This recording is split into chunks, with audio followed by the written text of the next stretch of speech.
3 انصار کو بھیجا. انہوں نے کہا ہم انصار سے نہیں لڑنے والے, ہماری جنگ انصار سے نہیں ہے بلکہ مہاجرین سے ہے جو ہمارے بھگوڑے ہیں, ان کو میدان میں اتارو. تب اللہ کے نبی صلی اللہ علیہ وسلم نے اپنی طرف سے اپنے باپ کی حیثیت سے حضرت حمزہ رضی اللہ تعالیٰ عنہ کو بھیجا, اپنے بیٹے کی حیثیت سے حضرت علی رضی اللہ تعالیٰ عنہ کو بھیجا, اور اپنے بھائی کی حیثیت سے حضرت ابو عبیدہ ابن جراح رضی اللہ تعالیٰ عنہ کو میدان میں اتارا. تو حضرت علی کی عمر اس وقت لگ بھگ 25 ایئر کے قریب ہوگی.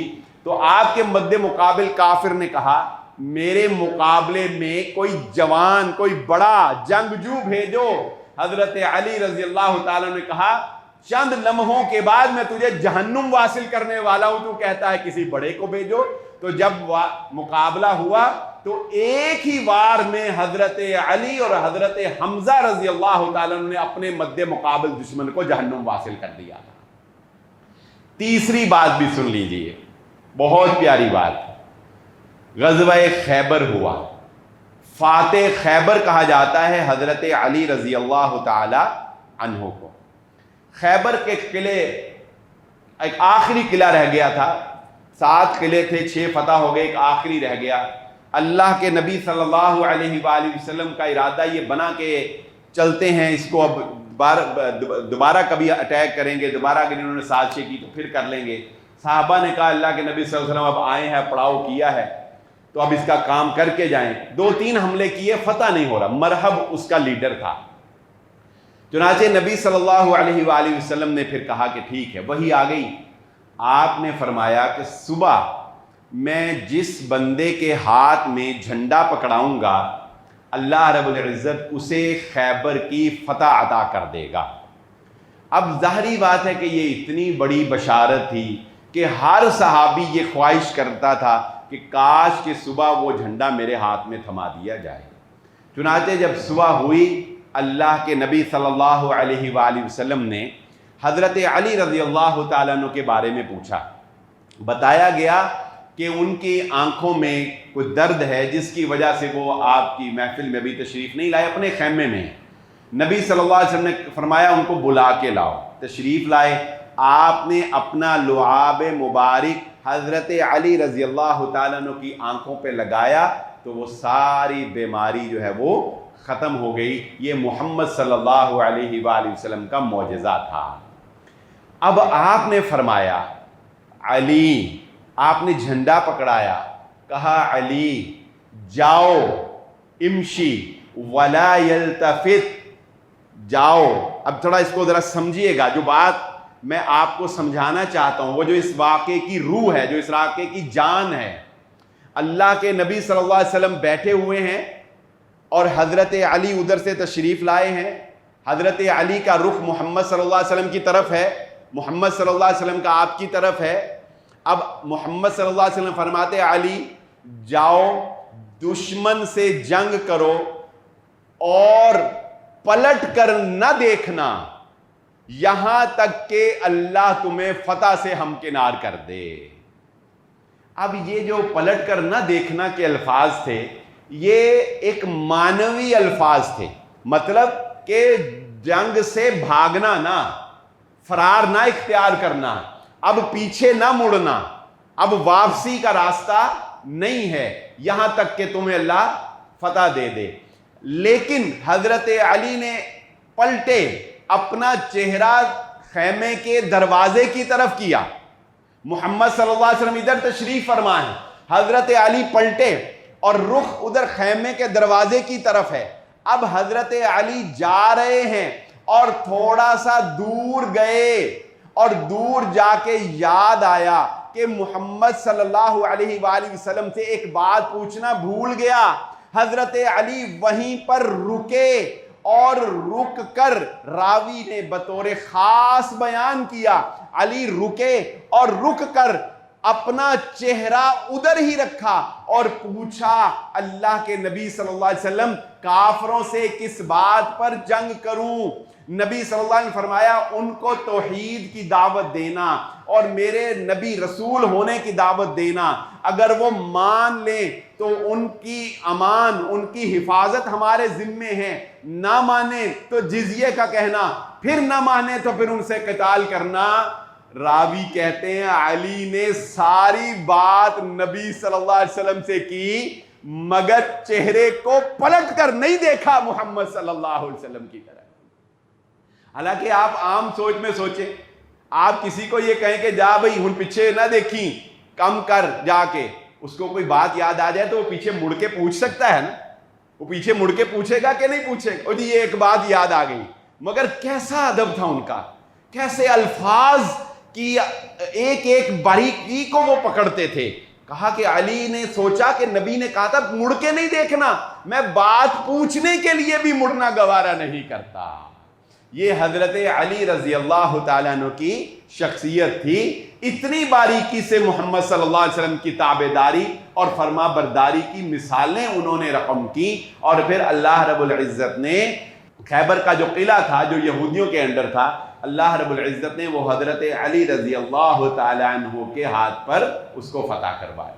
اس بارے میں بہت زیادہ مبالغہ آرائی بھی کی جاتی ہے، لیکن بات اتنی ہے صرف جو احادیث کے اندر محمد الرسول اللہ صلی اللہ علیہ وآلہ وسلم نے حضرت علی رضی اللہ تعالیٰ عنہ کی یہ فضیلت بیان فرمائی، اور اس کو ہم دل و جان سے قبول کرتے ہیں، اور یہ ہمارا ایمان ہے، یہ ہم اس پر بالکل ایمان رکھتے ہیں کہ فاتح خیبر کوئی اور نہیں ہے، فاتح خیبر حضرت علی رضی اللہ تعالیٰ عنہ کی ذات ہے۔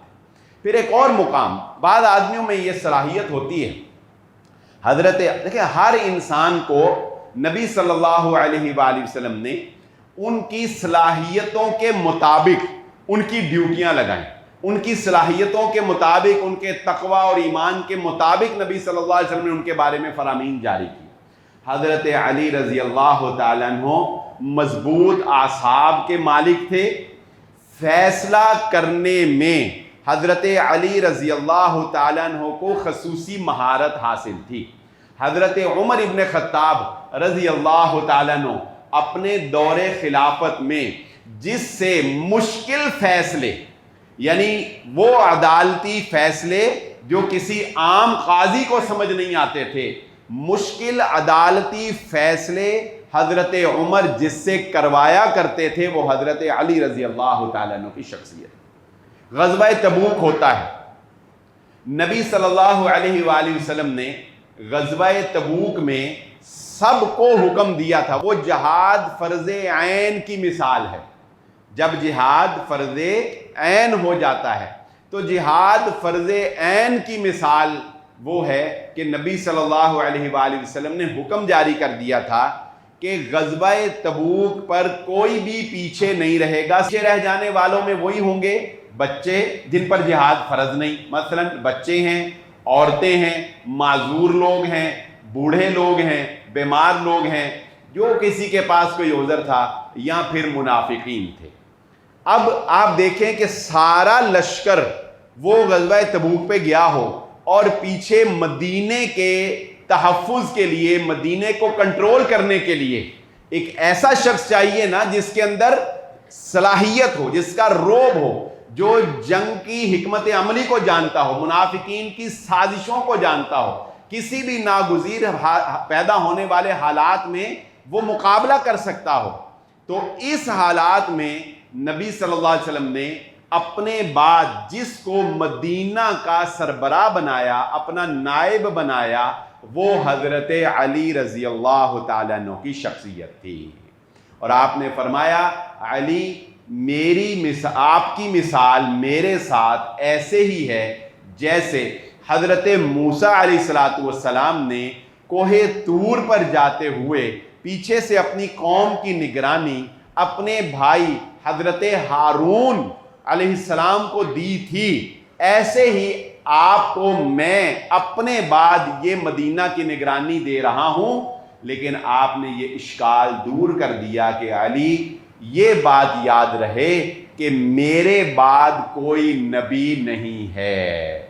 حضرت موسیٰ کے بھائی حضرت ہارون بھی نبی تھے نا، چنانچہ نبی صلی اللہ علیہ وآلہ وسلم نے حضرت علی رضی اللہ تعالیٰ عنہ کو اس اعلیٰ منصب کے اوپر فائز تو کیا، لیکن ساتھ یہ رہنمائی امت کے لیے بھی بیان فرما دی کہ علی رضی اللہ تعالیٰ عنہ میرے بعد کوئی نبی نہیں ہے۔ میں اس ٹاپک کے اوپر بھی ایک پورا خطبہ جمعہ جو خطبہ عید غدیر خم کے نام سے وہ میں پورا پڑھا چکا ہوں، غالباً پچھلے سال یا اس سے پچھلے سال، وہ آپ پورا دیکھ سکتے ہیں، لیکن آج فضائل علی میں بھی یہ بات جو ہے وہ ذکر کیے دیتا ہوں۔ ایک موقع ایسا آیا جب حضرت علی رضی اللہ تعالیٰ عنہ کو نبی صلی اللہ علیہ وآلہ وسلم نے ایک لشکر کا سالار بنا کر بھیجا۔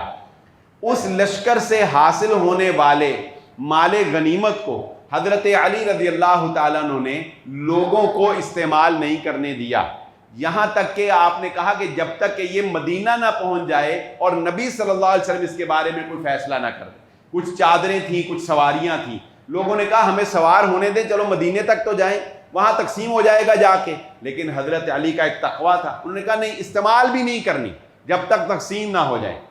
لوگوں کو یہ بات ناگوار گزری، انہوں نے اللہ کے نبی صلی اللہ علیہ وآلہ وسلم کو حضرت علی رضی اللہ تعالیٰ عنہ کی شکایت لگانے کی کوشش کی کہ جی علی نے سختی کی، ناجائز ایسے کیا وہ کیا، جس طرح کہ آپ کو پتا ہے کہ لوگ جو ہے وہ بدظن کرنے کی کوشش کرتے ہیں۔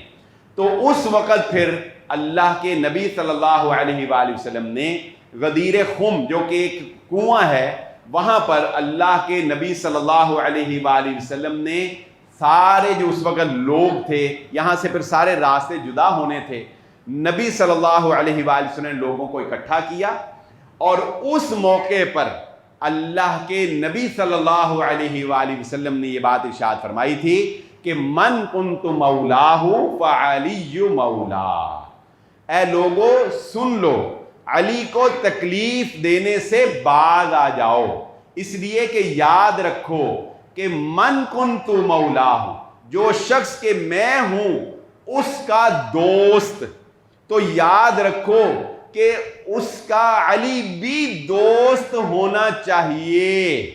یوں آسان لفظوں میں یوں سمجھ لیں کہ جو مجھے دوست سمجھتا ہے اس کو چاہیے کہ وہ علی کو بھی دوست بنائے، یا یوں سمجھ لیں دوسرے الفاظ میں کہ جس کا میں محمد صلی اللہ علیہ وسلم دوست ہوں، اس کے علی رضی اللہ تعالیٰ عنہ بھی دوست ہیں۔ یہ حدیث اللہ کے نبی صلی اللہ علیہ وآلہ وسلم کی بالکل درست ہے۔ اب فرق صرف اتنا ہے کہ ہم جو آپ نے معاشرے میں سنا ہوگا کہ حضرت علی رضی اللہ تعالیٰ عنہ کے ساتھ بطور خاص مولا علی کہا جاتا ہے، یہ ایک بڑی ہی باریک سی اور پیچیدہ سی بحث چھڑ جاتی ہے کہ کیا علی رضی اللہ تعالیٰ عنہ کو مولا علی کہا جا سکتا ہے یا نہیں کہا جا سکتا، کہنا چاہیے یا نہیں کہنا چاہیے۔ دیکھیں کچھ چیزیں ایسی ہوتی ہیں کہ لاجیکلی ان کے کہنے میں کوئی حرج نہیں ہوتا، یا لغوی اعتبار سے ان کے کہنے میں کوئی حرج نہیں ہوتا، لیکن ان کو معاشرے میں تاثر ایسا دے دیا جاتا ہے کہ ان کا استعمال جو ہے وہ کسی نہ کسی خرابی کا باعث بن رہا ہوتا ہے، یا کسی گمراہ گروہ جو ہے، کوئی گمراہ گروہ جو ہے وہ اس کو برداشت کر رہا ہوتا ہے۔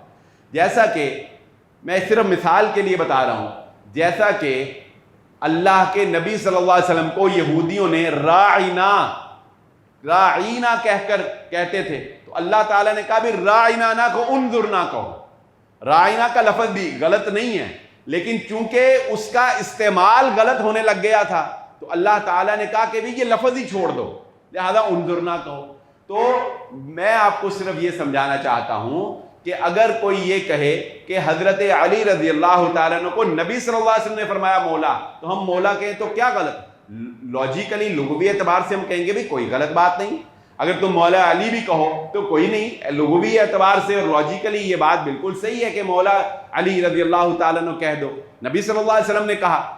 لیکن مسئلہ یہ ہے کہ ایک طبقہ ایسا ہے جو حضرت علی رضی اللہ تعالیٰ عنہ کی ذات کے بارے میں غلو کرتا ہے، اور جب وہ حضرت علی کو مولا کہتا ہے تو اس کا مطلب دوست نہیں ہوتا، اس کا مطلب علی رضی اللہ تعالیٰ عنہ کو ہر وہ وصف دینا ہوتا ہے جو وصف اللہ رب العزت کی ذات میں پایا جاتا ہے۔ وہ مولا آقا کے معنی میں بھی آتا ہے، مولا غلام کے معنی میں بھی آتا ہے۔ مولا کا لفظ عربی زبان میں تقریباً لغوی اعتبار سے 16 معنی میں استعمال ہوتا ہے، لیکن آقا بھی سردار بھی مانا جا سکتا ہے۔ حضرت علی رضی اللہ تعالیٰ عنہ سردار ہیں، لیکن مسئلہ یہ نہیں ہے، مسئلہ یہ ہے کہ مولا کائنات کہنا، حضرت علی رضی اللہ تعالیٰ عنہ کہا جاتا ہے نا مولا کائنات، تو اب جب مولا کائنات کہا گیا تو مطلب یہ نکالتے ہیں کہ جس طرح اللہ رب العزت کائنات کا آقا اور سردار ہے، مشکل کشا ہے، مدد کرنے والا ہے، اسی طرح نعوذ باللہ حضرت علی رضی اللہ تعالیٰ عنہ بھی مشکل کشا ہیں، حضرت علی بھی مدد کرنے والے ہیں، یا علی مدد کا نعرہ لگایا جاتا ہے۔ تو اس لیے ہم یہ کہتے ہیں کہ چونکہ یہ لفظ حضرت علی کے غلو میں بولا جاتا ہے، چنانچہ ہمیں اس لفظ سے اجتناب کرنا چاہیے، بس اتنی سمپل سی بات۔ اور یہ نہیں ہے کہ ہم مانتے نہیں ہیں، میں نے آپ کو سنایا یہ حدیث ہے، بالکل صحیح ہے، اور اس حدیث کو ہم مانتے ہیں، لیکن حالات کا، معاشرے کا کچھ تقاضا ہوتا ہے، توحید کا کچھ تقاضا ہوتا ہے کہ وہ الفاظ جن سے شرک کی بو بھی آتی ہو نا، توحید کا تقاضا یہ ہے کہ ان الفاظ کو بھی چھوڑ دیا جائے۔ باقی حضرت علی رضی اللہ تعالیٰ عنہ کا مقام و مرتبہ اور حضرت علی رضی اللہ تعالیٰ عنہ کی شان بہت بلند ہے۔ اور اس سے پیچھے یعنی آج 10 محرم الحرام کا جمعہ اور تقریباً 11 مہینے پہلے کا آپ میرا جمعہ نکال کے دیکھیں گے، جس میں نے یہ پورا بیان کر دیا ہے کہ حضرت علی رضی اللہ تعالیٰ عنہ کی ذات کے بارے میں جو غلو ہوتا تھا وہ آپ کی زندگی میں ہی شروع ہو گیا تھا۔ آپ کی زندگی میں ہی عبداللہ بن سبا نے آپ کو یہ سب کچھ کہنا شروع کر دیا تھا۔ حضرت علی نے ان کے خلاف جو ہے وہ جہاد کیا، ان کو سخت سزائیں بھی دیں، وہ آپ پچھلے سال کا پورا جمعہ جو ہے وہ سن سکتے ہیں۔ اللہ رب العزت سے دعا ہے کہ اللہ تعالیٰ مجھے اور آپ کو ان عظیم لوگوں کی سیرت کو اپنانے کی توفیق عطا فرمائے، اور جنت میں اللہ ہمیں ان عظیم لوگوں کا ساتھ نصیب فرمائے۔ وآخر دعوانا الحمدللہ رب العالمین۔